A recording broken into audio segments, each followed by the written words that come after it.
Bonjour et bienvenue sur Yoga Yoga l'Instant TV. Aujourd'hui je reçois Anne-Sylvie Dutry. Anne-Sylvie, bonjour. Alors je suis ravie de te recevoir Anne-Sylvie. On s'est rencontrés il y a peu de temps. J'ai eu l'occasion de participer à l'une de tes conférences sur Oser vivre ses rêves, que je vous invite vraiment à aller découvrir. Et du coup ça m'a donné envie de t'interviewer sur ton métier qui est le coaching. Oui, donc, tout à fait. Tu es coach en développement personnel, oui, formatrice en relations humaines, et tu gères le cabinet Become a Lead. Exactement. Alors, tu peux nous relater un peu ton parcours? Alors, j'ai découvert le coaching, je ne suis pas tombée dedans au démarrage, j'ai été beaucoup dans la communication. J'ai eu une première vie dans les métiers de la communication et j'ai eu une agence de communication pendant plus de 10 ans et après avoir fait une carrière dans un grand groupe de la métropole que je ne citerai pas, mais de VPC. Okay. Et suite à ça, j'ai choisi dans un premier temps déjà, j'ai toujours rêvé de créer mon entreprise, donc j'ai commencé avec une agence de communication et au fur et à mesure des rencontres, je me suis retrouvée en tant qu'entrepreneur à devoir accompagner, on m'a coopté pour accompagner des femmes chefs d'entreprise et en fait j'ai réagi, j'ai tout de suite j'ai dit oui parce qu'au démarrage, si j'avais eu cette occasion-là, ça m'aurait vraiment beaucoup servi, sachant que j'ai créé dans une période personnelle très compliquée en pleine séparation, donc si on m'avait donné l'occasion en tant que créatrice d'entreprise d'être accompagnée, j'aurais vraiment trouvé ça génial.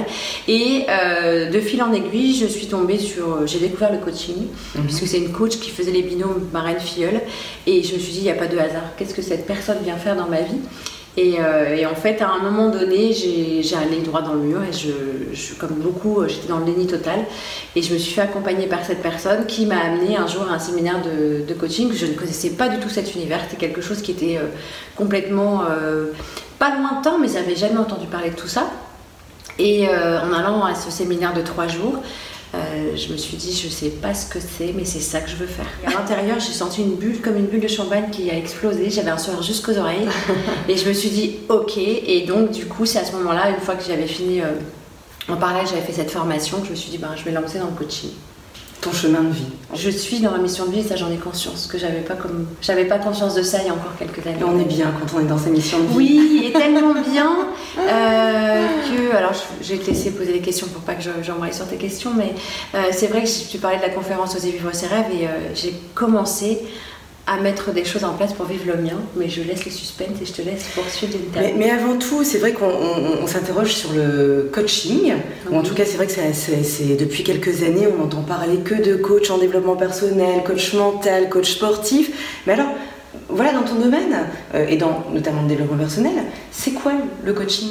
En fait, le coaching, le coach va vraiment intervenir avec son client pour lui permettre de prendre conscience de ce qui dysfonctionne par moment. C'est-à-dire que c'est comme si on regardait à un instant T une photo ensemble et que je disais, bah, tiens, c'est qui, lui ou elle? Et de faire des focus sur des trucs qui me disent, ah non, mais ça va pas. Ah bah pourquoi ça va pas? Et on ne prend pas conscience forcément parfois qu'il y a des choses dans notre environnement ou dans notre vie au quotidien qui ne nous conviennent plus. Et on va venir mettre en lumière des problématiques à partir on part du client, puisque c'est le client qui va mettre en place les objectifs. Et c'est de comprendre par exemple quelqu'un qui va, ça peut être dans la relation personnelle, ou qui va dire, ben voilà, je rencontre jamais la bonne personne. Oui, mais si ça fait plusieurs fois, une fois, ok, 2 fois, au 3e fois, il y a peut-être quelque chose. Et on va venir accompagner la personne pour qu'elle comprenne qu'est-ce qui fait dans son comportement qu'elle attire le type de personne dont elle ne veut pas. Et inconsciemment, on s'aperçoit que la personne va comprendre comment elle fonctionne déjà, parce qu'on part de l'individu. Et c'est au fur et à mesure des séances, on va mettre en place des outils, ça va être des réflexions, ça va être retravaillé sur comment je suis et vers quoi j'ai envie d'aller. Parce que le coach, ce qui est important de savoir, c'est qu'on part de l'instant T. Tout ce qui s'est passé avant, moi ça ne m'intéresse pas, parce qu'en fait on peut avoir des problématiques personnelles même très compliquées, mais si on est arrivé jusqu'à aujourd'hui, c'est qu'on a été capable d'arriver aujourd'hui. déjà. Donc le point de départ c'est aujourd'hui et quel prochain pas on va faire pour demain. Et c'est vraiment voilà, d'aller accompagner la personne. Donc ça peut être aussi dans les relations avec un conjoint, ça peut être aussi, je fais l'accompagnement de dirigeants, donc ça peut être aussi avec des associés ou avec une équipe, parce que parfois dans une entreprise on a des vues qui vont diverger. Ça peut être aussi par rapport à voilà, comment gérer un ado en pleine crise d'adolescence quand on est parent ou maman solo. Enfin voilà, c'est vraiment d'aller, quand je dis formatrice en relations humaines, c'est comment j'interagis avec l'autre. Et beaucoup de personnes vont penser que quand il y a un problème, soit au bureau, à la maison, en famille, c'est toujours l'autre. Oui, c'est vrai. Et en fait, c'est pas l'autre, c'est-à-dire qu'on est aussi, on impulse quelque chose. Quelqu'un qui va rentrer du boulot, qui aura une dure journée, il rentre à la maison. Qui est-ce qui prend? C'est soit le conjoint ou la conjointe ou les enfants, alors que ça n'a rien à voir avec la famille, c'est vraiment un souci qu'on a gardé en soi. Donc c'est vraiment, en règle générale, on a une première séance de cadrage, déjà pour se présenter, pour expliquer à la personne comment je travaille, puisque je fais une approche holistique. Donc l'approche holistique, c'est, pour ceux qui ne savent pas ce que c'est, on travaille sur l'ensemble des domaines de votre vie, donc ça peut être votre santé, votre relation à l'autre, avec vos parents, les amis, moi, comment je suis dans ma vie à moi, et c'est vraiment la personne qui définit sur quel sujet elle veut travailler, et on part au minimum pour 3 mois, et un coaching ça se fait sur du long terme, c'est pas une baguette magique. Et alors 3 mois, mais combien de séances exactement? 2 séances par mois. D'accord. Et en fait ce qui est important c'est vraiment d'avoir un moment entre ces 2 séances, parce qu'en fait quand on sort de cette séance, on va faire émerger des prises de conscience ou en tout cas des comportements, et la personne a besoin d'intégrer. Bien sûr. Je dis en fait, c'est vraiment le cas, c'est d'infuser. On a pris conscience de quelque chose et on ne pourra jamais changer quelque chose dont on n'a pas conscience. Bien sûr. Donc il faut déjà en prendre conscience, et tous les 15 jours, parce qu'en fait il y a des réflexions, des comportements ou en tout cas des compréhensions qui vont se faire pendant ces 2 semaines, et on arrête donc de 2 séances par mois, minimum 3 mois, et on part généralement sur 6 mois voire 1 an, et il y a un début toujours à un coaching et une fin. C'est-à-dire qu'on ne part pas pendant des années ou des mois, c'est vraiment, on a une problématique de démarrage, on va mettre des objectifs pour aller, c'est quoi votre prochain pas et votre objectif final, et au fur et à mesure, on va travailler ensemble, et à la fin de l'année, ou à la fin du coaching, si c'est 6 mois ou 1 an, on clôture pour que la personne prenne conscience aussi du parcours qu'elle a pu faire. Oui, bien sûr. C'est ça qui est bien sûr, tout à fait. Et alors, toi personnellement, quelle est ton approche principale? Alors par rapport à ça, moi je travaille beaucoup avec des personnes qui sont sur des problématiques, ça peut être aussi de la transition professionnelle, qui vont avoir, parce que personnellement je l'ai vécu. Tu l'as vécu, oui. Donc c'est vraiment aussi de se dire, voilà, alors, crise de la quarantaine, il n'y a pas que la crise de la quarantaine, mais il y a des personnes qui vont dire... Ça, il fait quand même un peu, hein. Je pense que ça y fait, effectivement. Et aussi, je pense qu'il y a vraiment, en termes de mouvance de personnes qui se posent pas mal de questions, donc ça va être des personnes qui vont avoir des problématiques en se disant, voilà, j'arrive à un moment de ma vie, j'ai plus d'énergie, je me sens pas bien, mon costume est trop étriqué, je suis pas à ma place, qu'est-ce qui se passe? Donc c'est vraiment, j'ai beaucoup de clientes et de clients aussi qui sont sur des problématiques de clarté, qui n'arrivent pas à voir où ils veulent aller, qui sont dans un boulot qui les gonfle, pour être poli, ou quelque chose, voilà, ils se rendent compte que l'énergie n'est pas là. Personnellement je l'ai vécu à un moment donné, et même avec ma propre, voilà, avant de quitter ma première entreprise où j'étais salariée, avant de créer ma boîte, je suis arrivée un matin avec les pieds de plomb. J'avais jamais connu ça de ma carrière. Mais alors finalement tout le monde peut être coaché? Tout le monde peut être coaché. Le seul bémol que je mettrais, c'est qu'en tant que coach, on a aussi nos propres limites. Et à partir du moment où on s'aperçoit qu'il y a une vraie problématique thérapeutique, avec des situations qu'on ne sent qu'on ne peut pas gérer parce qu'il y a vraiment besoin d'aller voir un expert, ça peut être un psychologue, un psychanalyste ou quelque chose avec un thérapeute en particulier. Dans ce cas-là, et ça peut arriver, moi j'ai des personnes qui sont accompagnées par des psychologues et qui viennent en parallèle parce qu'on ne travaille pas forcément de la même façon et surtout sur les mêmes sujets, mais c'est la seule limite où effectivement si je me rends compte que quelqu'un a besoin d'un suivi thérapeutique, je l'envoie vers un quelqu'un dont c'est le métier, et dans des réseaux, moi j'ai des amis qui sont psychologues aussi, donc voilà, c'est vraiment ça, c'est la sécurité. En partenariat avec d'autres médecins. Oui, avec des personnes que j'ai pu connaître, qui ont changé de vie aussi, qui ont décidé d'être dans l'accompagnement, mais différents. Et ça, c'est vraiment un gage de qualité très important, parce que malheureusement, il peut y avoir de tout. Donc, c'est important de savoir on travaille, on remet notre vie, notre vie, façon de parler, mais c'est quand même très important parce que c'est engageant. Bien sûr, tout à fait. Alors, et c'est vrai que, alors on parle du coaching, mais tu es aussi une femme de scène. Oui. Alors, ça me tient à cœur d'en parler parce que c'est vrai que tu étais en train d'écrire un spectacle. Oui. Alors, concrètement, c'est autobiographique, ça va allier le coaching et l'humour. Est-ce que tu peux nous en dire plus parce qu'on on a envie de savoir en fait. Oui, alors en fait, ce qui est très important, c'est qu'aujourd'hui, alors j'ai commencé effectivement au mois d'octobre l'année dernière à monter sur scène au Spotlight. C'était très très autobiographique. Forcément, je pense qu'on parle que de ce qu'on connaît, donc c'était mon quotidien de maman solo. Et en fait, là, je pars donc la semaine prochaine pour une semaine de break où je vais vraiment me poser pour écrire. Et je me suis aperçue, ce qui m'importait, c'était pas forcément de faire rire. Faire rire, c'est très compliqué. On pense que c'est très compliqué. Bien sûr. Et c'est parfois ce qui est le plus difficile d'ailleurs. Oui, ce qui me touchait, c'était vraiment d'apporter une émotion.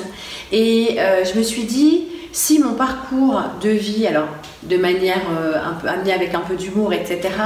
Donc le spectacle, c'est vraiment, j'ai envie d'amener quelque chose de poétique, quelque chose de l'humour bien sûr, de l'impro puisque c'est ce que... Parce qu'elle a aussi cette casquette-là à son arc, ou sur sa tête, je ne sais pas. Oui.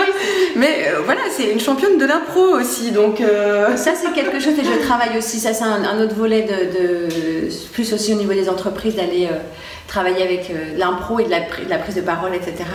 Parce que c'est quelque chose, aujourd'hui pour moi c'est quelque chose de très, où je suis très à l'aise et je m'aperçois qu'il y a des personnes qui sont tétanisées à l'idée de parler devant une caméra ou autre, donc si je peux aider, ça fait partie aussi de ça.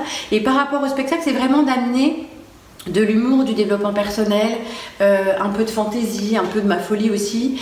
Et je m'aperçois que j'ai envie de ramener tout ce qui peut... ça m'a aussi ouvert sur ma créativité. Donc j'ai envie de ramener du conte, un petit peu de l'impro. Enfin, j'en dis pas trop, pour pas trop dévoiler. Mais j'ai vraiment envie que les gens soient touchés au cœur. Voilà, qu'ils soient touchés et qu'ils se disent « Ah ouais ». Quand même. Il y a un an, quand j'ai pris ma décision de réaliser mon rêve, je me rends compte que je me suis fait un cadeau, mais énorme, parce qu'aujourd'hui... Un vrai cadeau de la vie, en fait. Un vrai cadeau de la vie, et en fait, il faut être audacieux dans la vie. Et l'audace, c'est très important, parce que parfois, des gens vont dire qu'il faut du courage, mais il faut aussi de l'audace. Bien sûr. Et l'anagramme d'audace, c'est cadeau. Donc, c'est vrai. Faites-vous ce cadeau de penser à vous et d'oser réaliser vos rêves, parce que aujourd'hui, on rencontre des personnes merveilleuses et pétillantes et ça me touche et je te remercie vraiment de l'interview parce que aujourd'hui, il y a un an, quand j'ai dit que je montais sur scène, mais je vais dire que j'y croyais pas, mais c'était, je vais y aller puis je vais m'en aller. À la rentrée, un an après, j'ai intégré une école, donc les portes s'ouvrent. Mais oui, complètement. Ouais, tout est aligné. Un peu la chambre. Bon, en plus, j'ai vraiment l'immense honneur aussi de vous informer d'un nouveau programme Hug and Yoga qui s'appellera Hug and Yoga la session.